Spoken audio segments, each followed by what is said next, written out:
Hello, hello, hello. It is 10:59. I'm Sports Michaels. You are listening to WMEB 91.9 FM, Orono, Maine. Welcome to the Sports Hour. As always, we are broadcasting to you live from the Basement Tomb. That's WMEB 91.9 FM, Orono, Maine. Where each week, within this den of sports, we attempt to pierce the veil of the sports by diving deep into the most remote regions of sports and the darkest corners of the human imagination of sports. We don't do this in pursuit of the truth.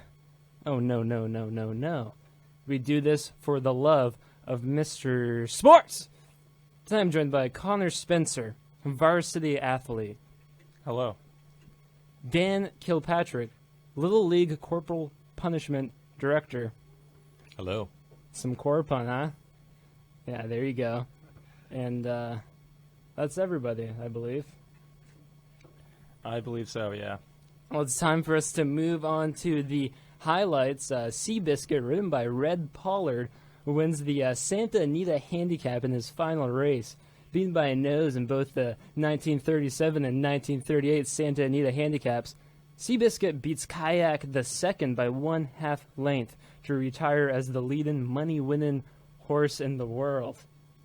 In the first NBA All-Star game, Ed McCully of the Celtics scores 20 points to lead the East in a 111-94 victory. Wow. Boston Garden. Also in NHL news, who's got the mumps? St. John's Bob Zawalik scores 65 points to lead the Redmen to a 105-61 rout of St. Peter's. It's the first time in its 43-year of history of St. John scores over 100 points in the game. Tom Brady sold his soul to the devil. Wilt Chamberlain scores an NBA record of 100 points to lead the Philadelphia Warriors to a 169-147 triumph over the New York Knicks. Chamberlain scores 59 seconds half points and 28 points from the free throw line for records. Both teams combined for 361 points to surpass the record of 317 set by the Boston and Minneapolis on February 17th, 1959. Kelso, Horse of the Year, 1960-64, runs his last race, finishing fourth at Florida Park. Kelso leaves the track as its racing all-time leading money winner with a lifetime earnings of $1,977. These earnings hold for a record of years: football, basketball, running, track, football, lacrosse, field hockey, frisbee, football, basketball, scrimmage, football, basketball, football. And that has been the sports update. Time for us to get back to the Mystery Hour. Of course, that is the first, only, and number one late-night paranormal talk show right here on WMEB 91.9 FM with me, Roy Michaels, Connor, and Dan. How's it going tonight, guys? I'm doing pretty well, thank you. Oh, it's good to hear it. We do have a new bit. I don't know if you guys know about this, but Rob and I, our ex-host, what happened to him, by the way? He's on a research mission, right? Yeah, I think so. We've used the entire budget for the show. Thousands of dollars have gone into this, and a lot of time. Basically, I had to stop being an environmental science student to get this bit off the ground, but it's called Surprise Pasta. Okay, so I've been delivered a creepy pasta, and I have not read it. I'm just as much in the dark as you are, listeners. And together, our pants are going to be scared off. And if your pants are already off, us too. So, let me load this bad boy up. Lay it on us. Okay. Let me just. Okay. Let me. Okay. All right.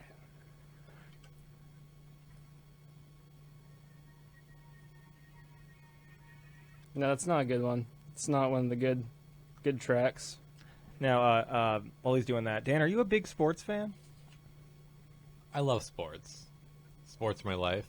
As you heard, I was here during the Sports Hour intro. Really? Yeah, I was too, and I'm still here, and my pants are off. I came in without pants. Of course, of course. It was very brisk. You guys have like some mouth juice you could lay on me? Can you just come over here and water Roy Michaels for a little bit? Right now? I think we'll be good. Let's get into the surprise pasta.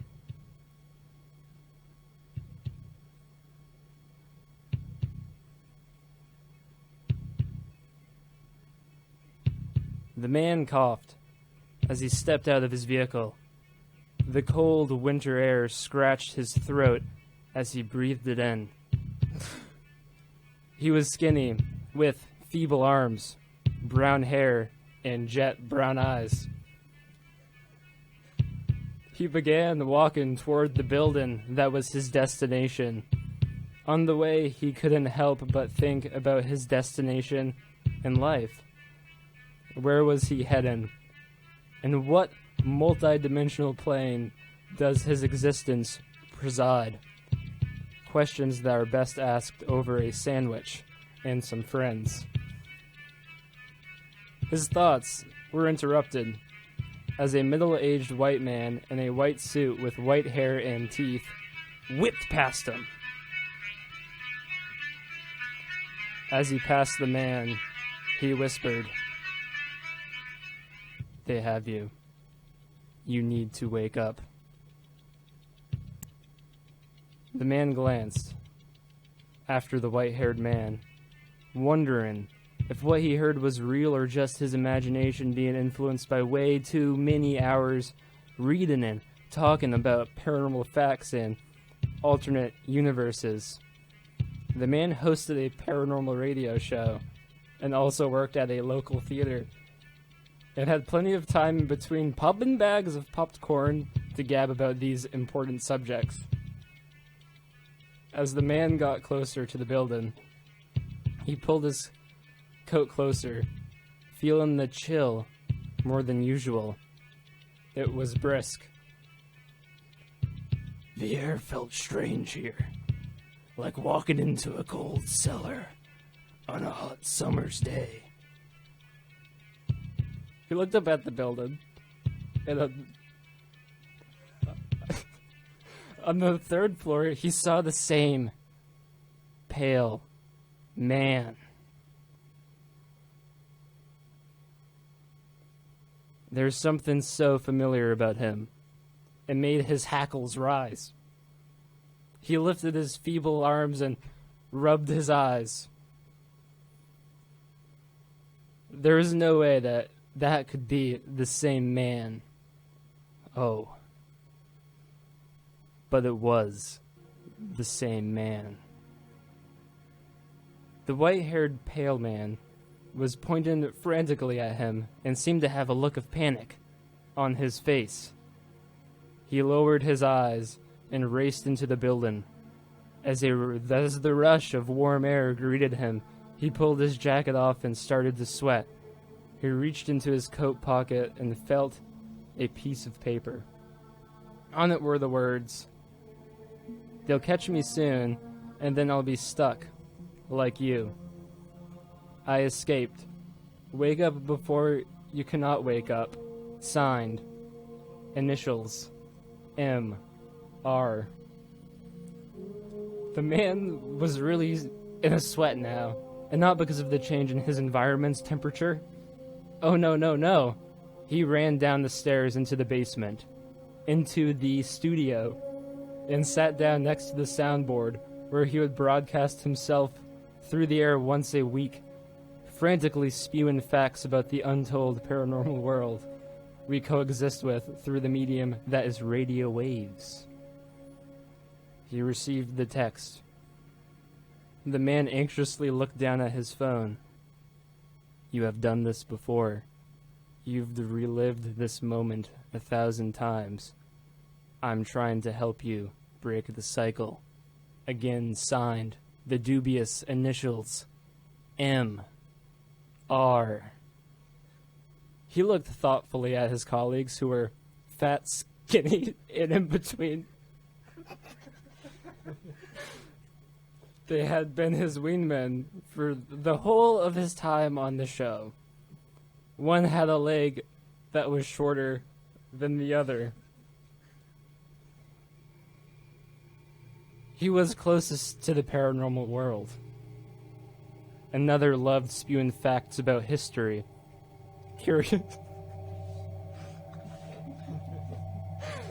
Curiously,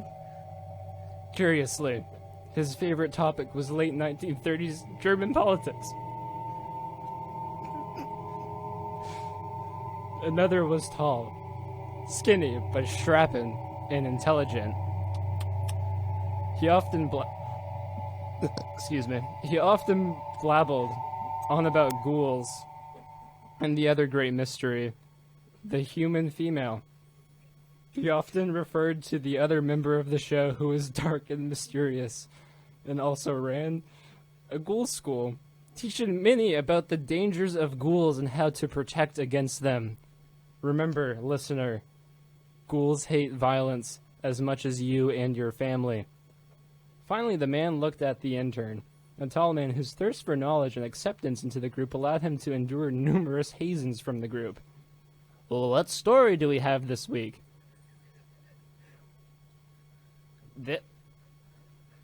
This one here was sent by someone named Amp Roy. Strange. I had the weirdest deja vu. That's weird. My name, the man said nervously, which was also his disposition.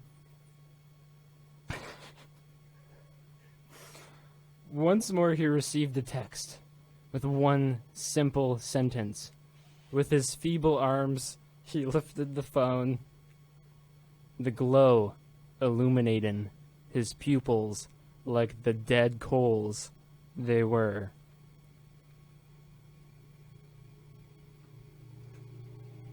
I am you. The man stared at the text and licked his lips nervously. He had only a second or two to decide whether or not to tell a story as he was broadcasting cold, dead air. He coughed, then burped. Then he began to talk. The man coughed as he stepped out of the vehicle. The cold winter air scratched his throat as he breathed in. He was skinny, with feeble arms. And that concludes this week's Secret Pasta. What do you think, guys? That was submitted by Robert Keane, all the way from New Zealand. Darn good. Darn good. I'm shaking. I'm shaking in my boots. Are you, Dan? Yeah, I can see your boots from here, and they are just quivering. It's quite a sight. Yeah, I mean, you know, it's those skinny arms. With fiction, it doesn't often hit as close to home as that did just there. It felt really personal for some reason. I'm not sure why. I feel as though someone has stepped over my grave. That's exactly the feeling, isn't it? Perhaps I have sneezed in a parallel universe. Perhaps. I'm covered in goose flesh. I actually had to find a pair of pants to put on because I was just too many chills. Yeah. I'm also wearing pants once again. Maybe we need something to unwind, you know? What do you think about that? Yeah, definitely. Well, we have a second new bit. It's At the Cinema with Roy Michaels.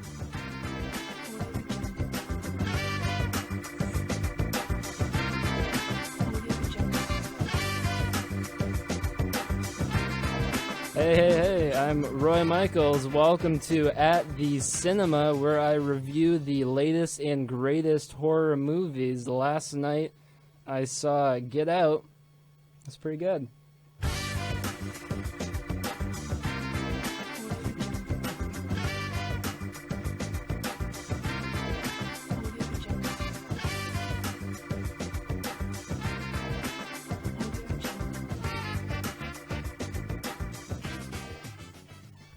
So I picked up a Blu-ray copy of the Witch the other day. You see this? You hear about this?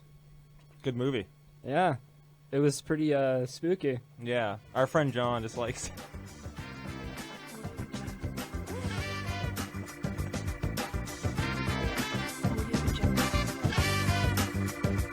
What were you saying about John? Is he all right? I haven't heard from him. in a Our while. friend John is an idiot, and Okay. He dislikes the witch or the vitch, as it is called.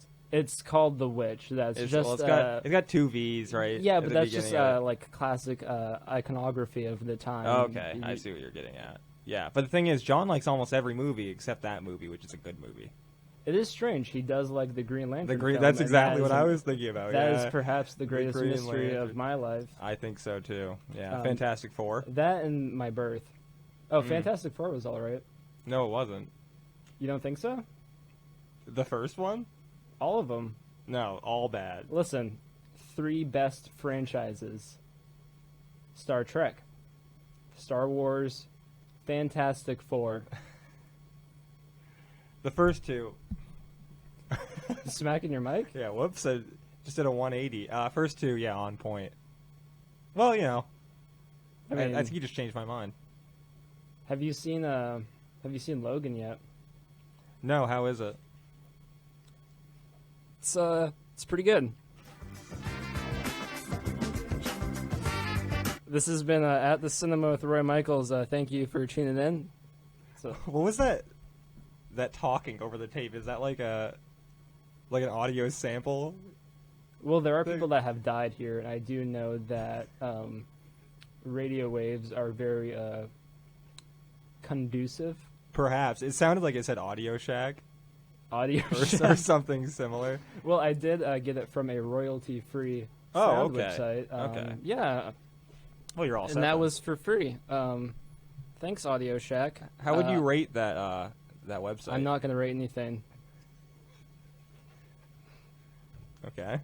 Listen, the Mystery Hour is free from the tendrils of capitalism. We don't get paid to do this. Okay, we only do this for the passion of the truth. Definitely, yeah. Passion of the pursuit of the truth. But we can, accept spiritual energy. So every week, once a week, this week I'm going to do it as well. On Fridays, we like to open up our hearts to you, the listener, and exchange positive vibes, maybe cleanse the negative energy from our cranial chakras, so we may open up our mind's eyes and cry together as we float into complete tranquility. So, I'd like to begin if you guys want to get to it. Alrighty.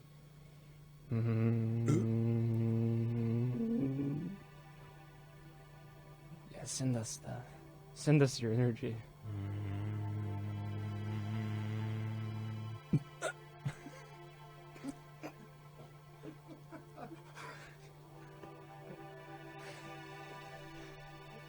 Are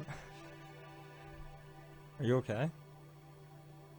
Yeah, no, it's just so powerful, you know. It's so powerful what you can do with radio and the brain. Yeah, I think maybe you're so loved, right, Roy, that you might be too filled up. I am too filled Yeah, up. You look like you're a little. What's the word? Handsome. I am just pulsating You're with bursting aura. I with am aura. bursting. I am oozing warm light. As you can tell, I'm very sweaty. Look virile. Virile. Yeah, Yeah. you are very sweaty, but That's it's. the first time someone said that to me. I meant it. Thank you. My goodness. Yeah. I think it's about time for break. A little bit. You know, Yeah. Oh my god. Whoa! Whoa. Paranormal happenings in here. A CD player 4 here in Studio A has in fact chomped my record in half, Yeah. and I really hope that WMEB will pick up the tab for that happening. Yeah, so it is 11:19. I'm Roy Michaels. And this is the Mystery Hour on WMEB 91.9 FM or no main. We're gonna go on break, but first I would like to open the floor for our weekly contest. In order to win this contest, you must successfully answer the riddle. Okay, are you ready? There's a cabin in the woods, and it's full of dead bodies. And the dead bodies have been there as long as the cabin. How did the dead bodies get there? If you know the answer to that riddle, please give us a call at 207-581-2339. That's 207-581-BEEF. Connor, tell the people what they'll win this week. A coffee mug from China Garden in Orno. Fantastic. All right, well, see you after the break.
Oh, it sounds like it's time to feed those cats again.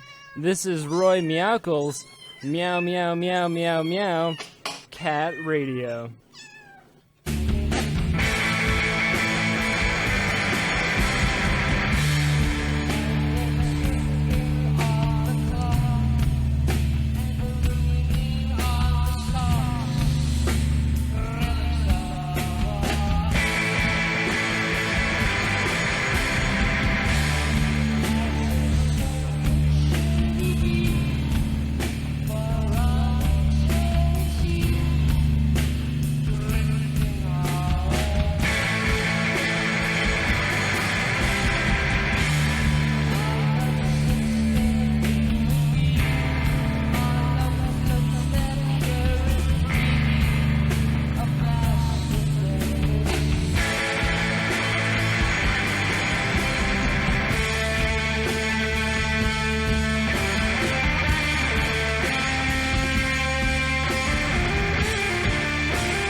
Sunny Side Up, Fridays from 1 to 3 p.m. with me, the Sunberry. Tune in to hear some head-bobbing, toe-tapping music that is sure to make you jive while you drive. Only on WMEB 91.9 FM, Orono, Maine.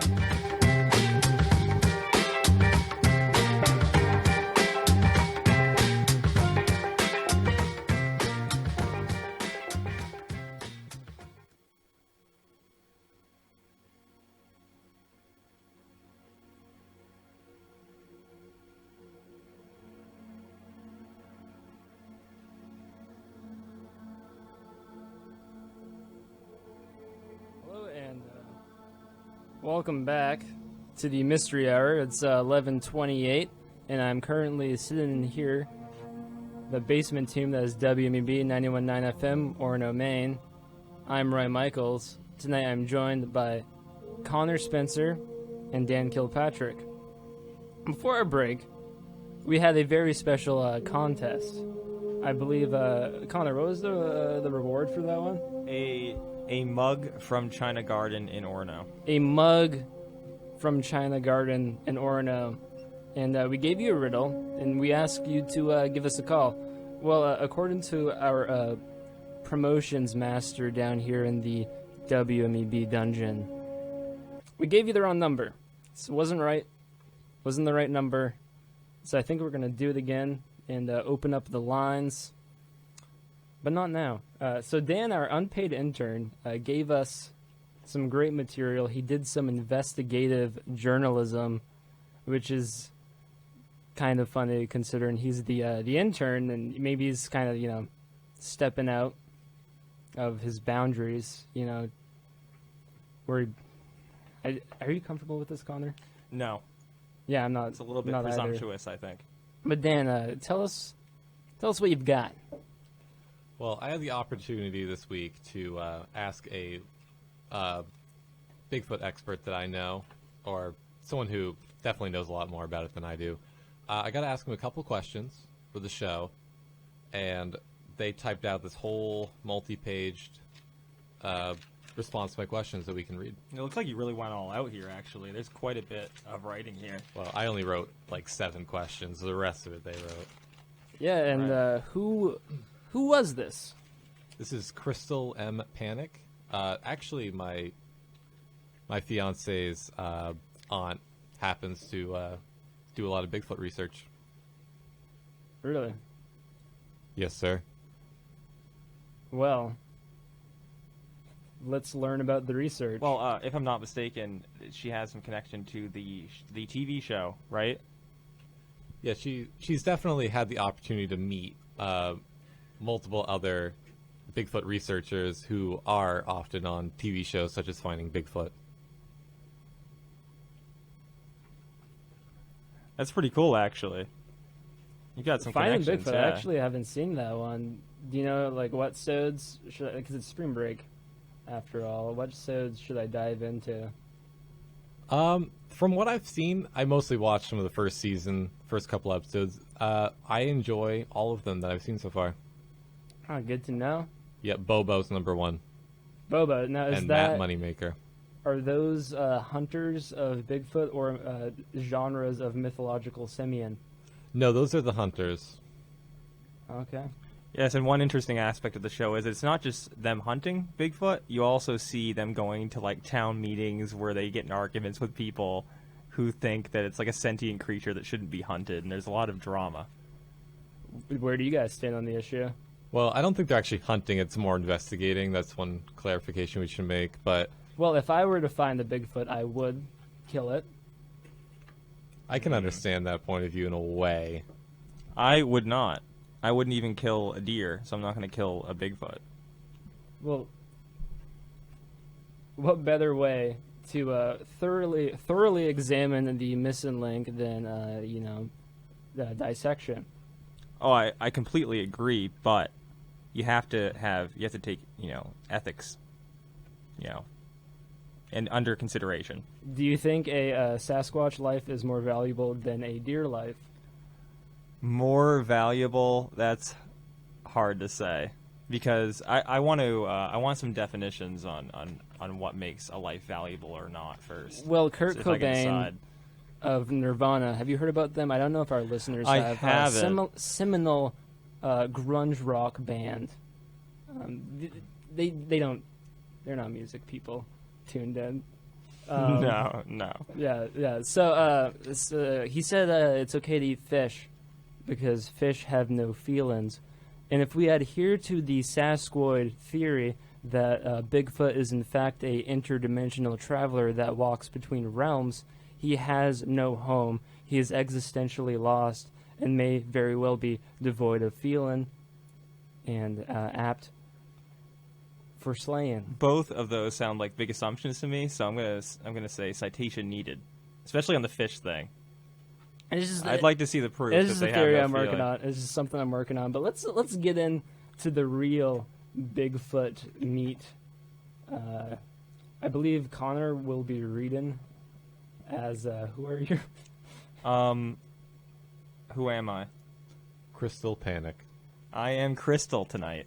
You are Crystal, and Dan will be. Are you Dan? I on am the Dan. script? Yep. Okay. So you're going to be asking the questions, and I'll be reading as Crystal.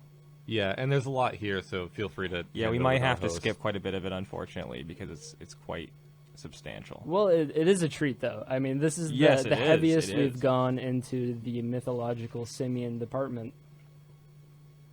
Does this mean I get a raise? Yeah. You yeah, get 2 weeks off. We'll promote you next episode. Woohoo! Oh man, I'm excited for you, Dan. But we have to do the blood ritual, so please do wash yourself. Will do. So my first question is, what is a Bigfoot? Crystal says, nobody really knows what Bigfoot is. Is it a primate? Human hybrid? Missing link? Nobody knows for sure.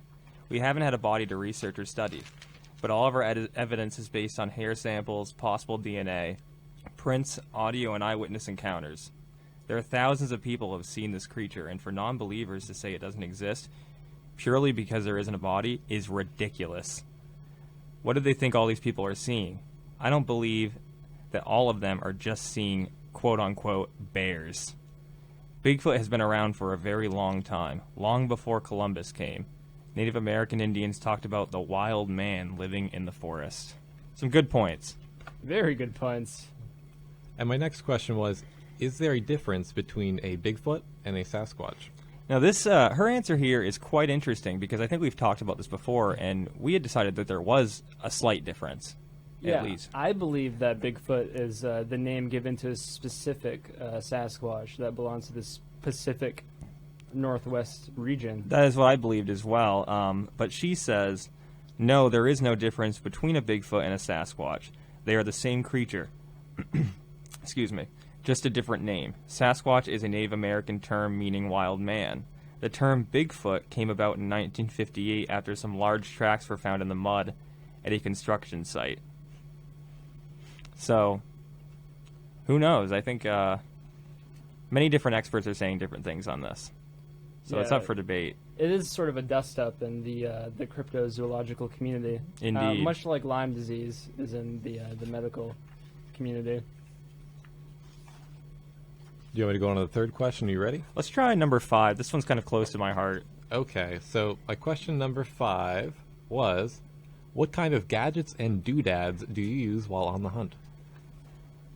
Ooh, and I like Connor this, is our yeah. mystery, our tech guy. He was the one who premiered the ocular differentiator. Mm-hmm. Yes, many different gadgets on my Amazon wish list if anyone wants to check it out. But anyway, she says everyone investigates differently. Some people like to knock on trees, doing tree knocks. What does that mean, I'm Dan? a Do tree you know? knocker. What does tree knocking mean? Well, Sounds derogatory. what they do is they go out, they get a log and just whack it against a tree, make some noise. The belief, I believe, is that Bigfoot do this to maybe communicate with each other or potentially warn people coming to their turf. You know? Okay, that makes sense. Well, she says personally she doesn't like doing that, and from the sound of it, I don't like it either. It seems like a lot of work, and you're just scaring birds left and right, Yeah. sending them into the skyline. So It's a messy practice. She says, yeah, they might get a knockback, but that's it. Game over for the rest of the night, because then they know. Like, I better get out of here. Exactly. That knock could be like, hey, any other Sasquatch out here? Hear these bozos knocking wood together? Let's get out of Yeah. here. It kind of reminds me of the giants that our friend Robbie talked about way, way back in episode 3 or 4, throwing the rocks. And they pounded the stones together. Perhaps as some sort of warning or messaging system. Very interesting stuff, but I'm going off on a bit of a tangent. Well, when I was a child, I used to like to smash different objects together to hear the various noises they would produce. It was part of my learning process. Same, yeah. Rocks, toys, living creatures, everything. Yeah, Okay. that was my favorite age. Yeah, same. 15. But anyway, just to sum up, she uses a ruler and a tape measure, camera, cell phone, digital recorder, casting materials in water, I'm assuming for footprints and handprints, emergency rations, compass, warm clothes, portable tent, fire starter, flashlight, and headlamp. So fairly high-tech in some areas, but not compared to, our kind of research where we have, like laser goggles and time machines and such. But Yeah. but not bad. I definitely would not want to carry all that stuff at once. Way too heavy. Anything above 5 pounds, count me out. Yeah, I don't think any of us would really. We're all quite I can't talk. Frail. Frail. Thank you. Speak for yourself. You're carrying the tent, buddy. Yeah. Okay. You can carry it all. Do you want to I think ask we could another one? do or one more. Yeah, maybe I could. Okay, why don't you pick a good one? I mean, they're all good. You want me to pick one? Yeah, go and pick one that you think is good for the show. I think this is an interesting one. Number 7. Number 7 is, how do you think the world would react if a Sasquatch was captured alive? Crystal says, me personally, I'd be like, told you so, which is understandable, right? She's been saying this whole time Now, that he exists. would you consider Crystal a believer or a knower? I think she's a rational person. I think she believes, but she's not saying it's true without a shadow of a doubt. Which would probably explain why you would go out exploring. I mean, if you firmly believe 100% this thing is real, then you wouldn't go out every night looking for it just to double check, basically. Well, sometimes in the night I do like to reaffirm my own beliefs. Makes me feel good. Then go to bed. Interesting. Yeah. Anyway, number 7. There have been hoaxes like Rick Dyer, who claimed to have the body in a freezer. I was so excited that I was like, finally, you will see that I'm not crazy. But then it turned out to be a hoax, and I was devastated. Again, that just drove me to want to do my own research. I personally don't want to see a body on the slab, but I would like some really good evidence just the same. I handle a lot of cases each year, and I am very critical on evidence and look at the scientific natural side of things before I call it a Bigfoot. Now, every sound you hear in the woods or tree structure was created by a Bigfoot. I look at all evidence and come in on the scientific side first. So I think our assumption was correct, that she is a scientific person first and foremost. Yeah, definitely. I actually had the opportunity this past summer to go out and take a walk through the woods with her, and she was kind of describing the process of what she looks for when looking at evidence. Like, we were walking along a creek bed, and I noticed, hey, it looked like someone kind of stood here and slipped in the mud a little bit. What do you think that was? And instantly she looked down. She determined, oh, it must have been a deer, because the footprint was kind of small. You can see where it went in the mud. I didn't even notice that stuff. And she also pointed out good places to look for tracks. I was like, hey, let's look in the moss. She said that's exactly where you don't want to look. You want to look for mud, riverbed, somewhere where the print would stay. Okay. Right? She knew exactly what to look for. What really kind of makes me sad is she says here, you will finally see that I'm not crazy. Oh, Crystal. Yeah, Chris. I don't think she sounds crazy at all. She sounds like completely rational. like a kind and rational person to me. Like a very methodical approach to Yeah. studying the phenomena that is Sasquatch. I've met some Bigfoot hunters who I would classify as crazy. Just out there, they just want to hunt. Would you like to name any names, throw some shade? I better ruin not, some because these careers? guys have guns and they are a little out of it. Now, do you think a firearm is a good precaution while hunting for a Sasquatch or Sasquoid? I would say so, not for the Sasquatch or Sasquatch, but for other creatures that could be out there. Mountain lions, bears, anything. Bears. Lots of, especially bears. A lot of bears. Yeah, raccoons, Gotta watch out for those guys. voles.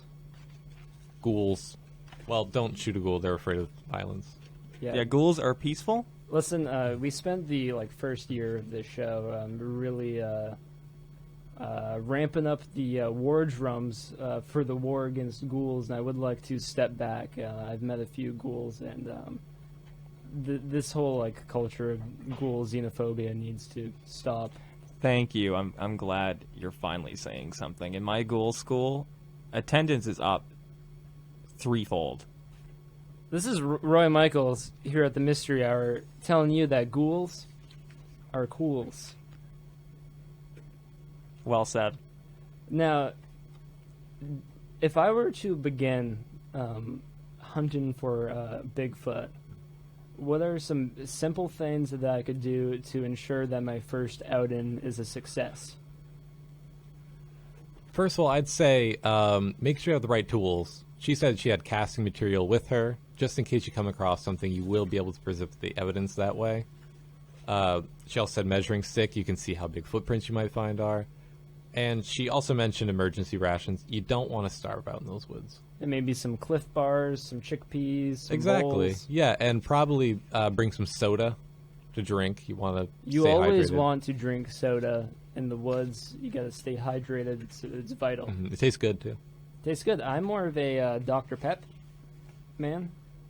Dr. Pep is good if you like gross soda, but Yeah, thank you. That's what my reaction was from. I hate Dr. Pep. There's no way you're going to get a good flavor out of mixing multiple rando flavors. Am I correct, Dan? you are correct. And Caitlin, if you're listening, I'm sorry. What's pizza? That's cheese, tomato sauce, and dough. Okay. Are you going to tell me? That's a good point, actually. I will stand by Dr. Pepper.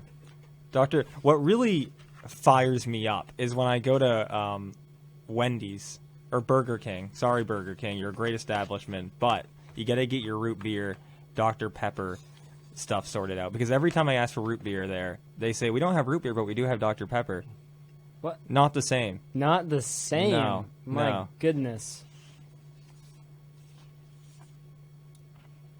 Think is that the end of the Bigfoot foray? I think so, because we're quickly running out of time, but I want to thank Crystal Yeah, Yes, for definitely. giving us this information. that was a real treat. I think that's probably the coolest thing that has happened here on the Mystery Hour.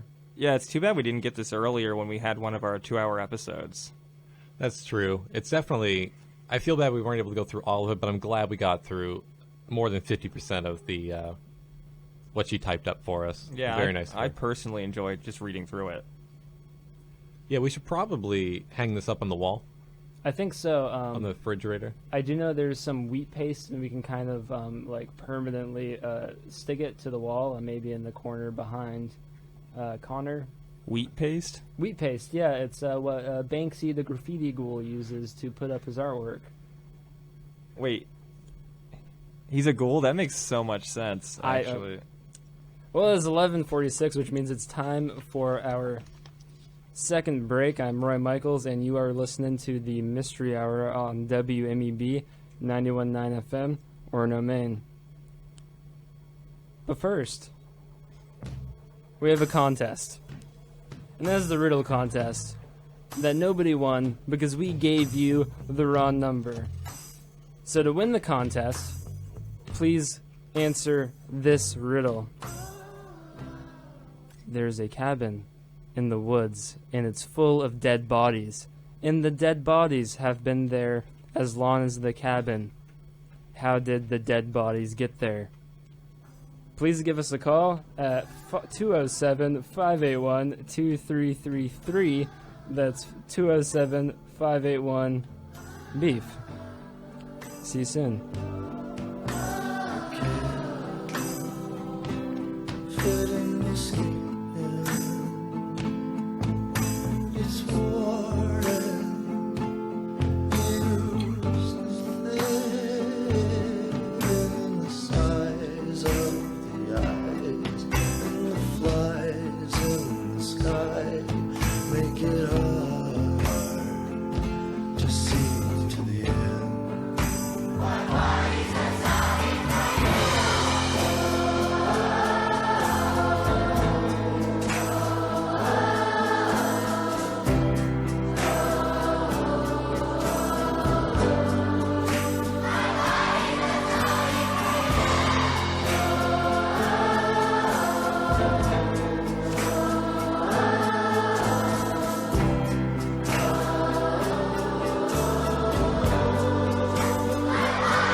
Dear John, uncontrolled high blood pressure is serious, and I can quit whenever I want. But when I quit, you quit. Sincerely, your heart. To get your high blood pressure to a healthy range, visit heart.org/blood pressure. A message from the American Heart Association and the Ad Council.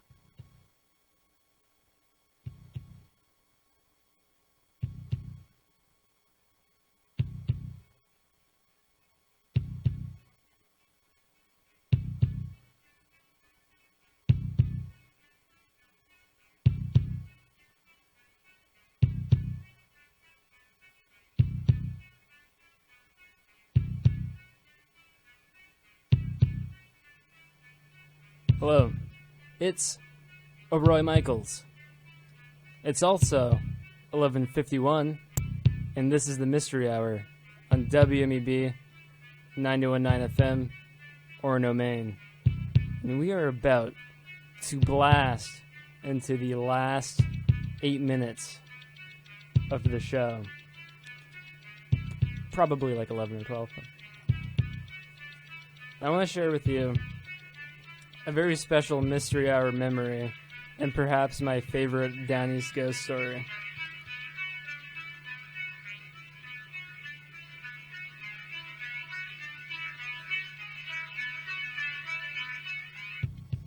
When the show first began, Robert, our ex-co-host, God rest his soul, and I took a trip down to Bar Harbor, pursuing a lead that the ghost of a prominent American historical figure would be appearing at the Criterion Theater.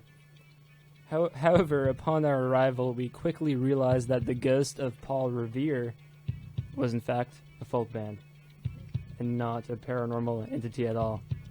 The show is pretty good, but in terms of paranormal investigation, our trip to Bar Harbor seemed like a complete failure.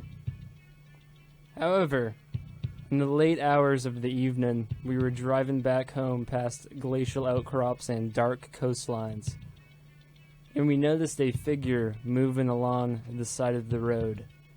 Although the alleged figure was merely a jogger, at 2 a.m. it was a peculiar sight indeed. Seeing someone moving along the route in the dark of the night brought one of my favorite and perhaps one of the most famous Downey's ghost stories to the front of my mind. And that is the legend of Catherine's Hill.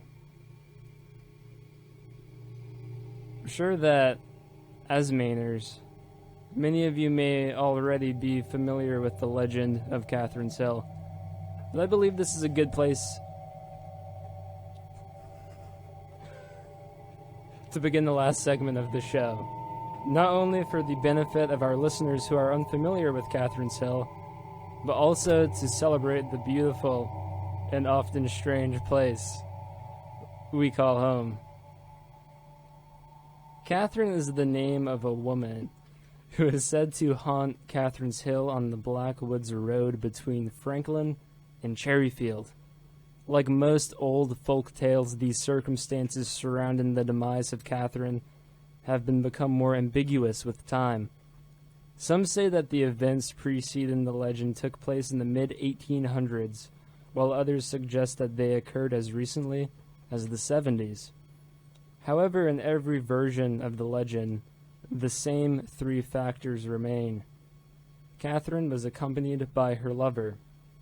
Perhaps they were married. Or maybe they were just on their way home from their high school prom. There is a collision, and it's always messy, because it sent Catherine's head rolling down the road. Now on late evenings, when fog has enveloped Route 182, Catherine can be seen in her evening gown, searching for her lost lover along the side of the road. It is believed that a salesman traveling through the region one night zoomed past Catherine. Farther up the road, he lost control of his vehicle, a circumstance that ultimately cost him his life. When responders to the crash were speaking with the salesman, He mentions seeing a wandering woman twice. First on the side of the road, and then in his rearview mirror, sitting behind him. It is now understood that when you see Catherine, you must stop and offer her help. If you do not, you will be subjected to a curse and die soon after. And just so you know, after we passed that jogger without stopping, we weren't sure if we had made the right decision. I actually almost blasted a guy on Stillwater Ave the other night. Fun segue. Yeah, could have been a ghost. What do you mean blasted? I was ripping and roaring 45 miles an hour around a blind turn. This dude's walking by in full camouflage, mind you. Oh, he was cruising for a I would person. have eviscerated him with my 2007 Dodge minivan. And I'd have to get it cleaned, you know? Right. There's a point, though, where you hit a certain speed threshold, no damage. But you go right through Just them? tear through it. Like a hot Oh, knife. I thought you meant the person takes no damage. Well, if they are Catherine from The Legend of Catherine Sill, You go right through. you go right Yeah. through. So perhaps we should aim for these people to make sure whether find out if they're ghosts or not. If you go through them, they're ghosts. If you don't, honest mistake. That reminds me quite a bit of like the witch trials. Tie their a rock to their leg and throw them in the lake. And if they come back up, they're a witch, and if they don't, they weren't.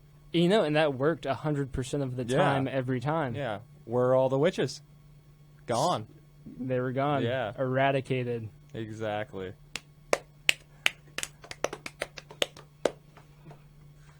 Speaking of witches, though, mankind certainly has a long and complex relationship with the unknown. I would agree. And so have we. Yes. Furthermore, we've had a complex relationship with each other. Very, very complex. Especially you and I, Roy. I just had a love theme I put on the... I mean, you're a strapping young lad, and so am I. And I look into your brown eyes. And never mind. Well, no. No, let's- you're leaving, I mean. Let's hear it. Nothing's going to come of it. Well, I guess it's time to close.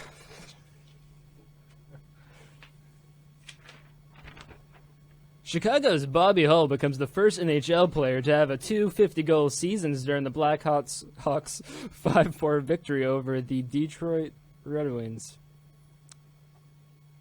Okay, guys, I think it's time to close out this one. What do you think? I don't want to, but we have to. Unfortunately.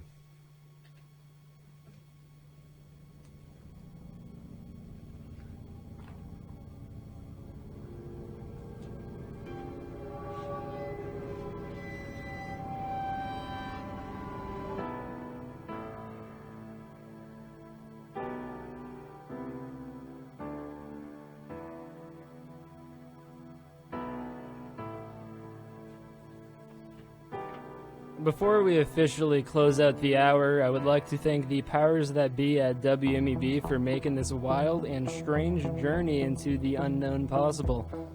And of course, I'd like to thank whoever is out there sitting next to their radio right now. Staying up late with you has been such a pleasure. Local artists Sean Kilpatrick and Jimmy Ozog did the ambient tracks you've heard on the show. By composing tracks for the Mystery Hour, they gave us our own sonic signature and set the tone. The rest of the tracks you've heard throughout the hour, in order from the start, are their theme from Reanimator by Richard Band, Sticky Hulks by The OCs, My Body is a Zombie for You by Ryan and the Goslings, Dead Man's Bones, it's by Dead Man's Bones, and this current track is Vortex by John Carpenter. In a few moments, your musical needs will be fostered by the benevolent, shiny Robo DJ. I'm Roy Michaels, and tonight I was joined by Connor Spencer Goodbye, everyone. and Dan Kilpatrick. Goodbye.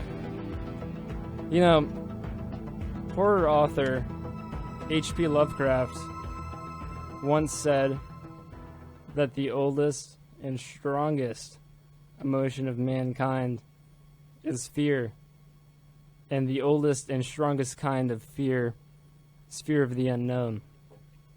But nothing in life is truly known. From what happens to us when we die, to whether or not we can trust the government, we can't. To the outcome of our decisions. So instead, listen to your good friends here at the Mystery Hour. H.P. Lovecraft. Life should be lived to its limits with passion and vigor. Because ultimately it may not mean a thing. Take risks and seek comfort in the unknown. Embrace the mysterious.